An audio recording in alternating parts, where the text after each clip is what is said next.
Determina si els següents vectors són perpendiculars.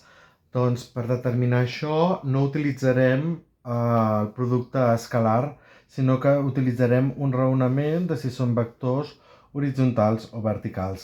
Primer ens donem compte que el primer vector, que és el 3, 0, com que la segona component és igual a 0, doncs és un vector que és horitzontal.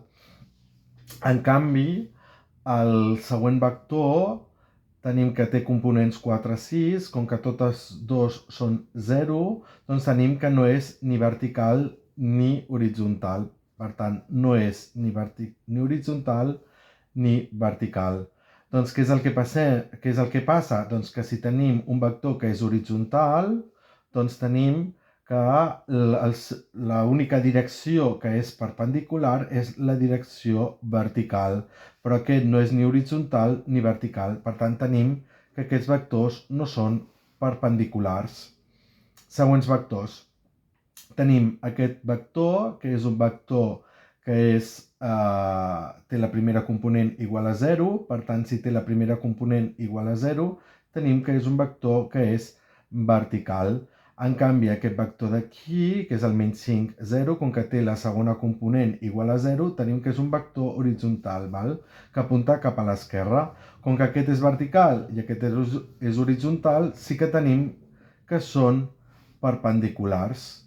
El següent vector. Doncs el següent vector ens hi fixem que el segon vector doncs, és un vector que té la primera component igual a 0, per tant és un vector que apunta cap a baix, no? Perquè aquesta és negativa, dona igual, però sí que sabem que és un vector vertical.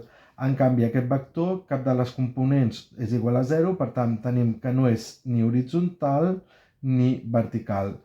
Com que aquest vector és vertical, doncs què és el que tenim? Que l'única direcció que és perpendicular és la direcció horitzontal. Però com que aquest vector no és horitzontal, tenim que no són vectors perpendiculars.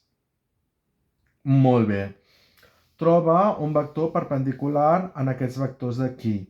Doncs ho farem utilitzant raonaments de si són vectors horitzontals o verticals. El primer de tot, veiem que aquest vector d'aquí és un vector que la seva primera component és igual a 0, per tant és un vector que apunta, en aquest cas, cap a baix, és un vector que és vertical. Per tant, un vector que sigui perpendicular a ell seria qualsevol vector que fos horitzontal. Doncs perquè sigui un vector horitzontal tenim que la segona component ha de ser igual a 0. Per tant, què és el que tenim? Doncs, per exemple, l'1, 0 és un vector perpendicular. Per què? Perquè és un vector horitzontal. El menys 3, 0 també. Per què? Perquè és un vector horitzontal. El 256, 0, doncs també és un vector horitzontal i per tant són vectors perpendiculars. El següent vector tenim que la segona component és igual a 0, per tant és un vector horitzontal. Com que és un vector que és horitzontal, l'única direcció que és perpendicular és la direcció vertical. Doncs qualsevol vector vertical, és a dir, que tingui la primera component igual a 0, doncs serà un vector perpendicular.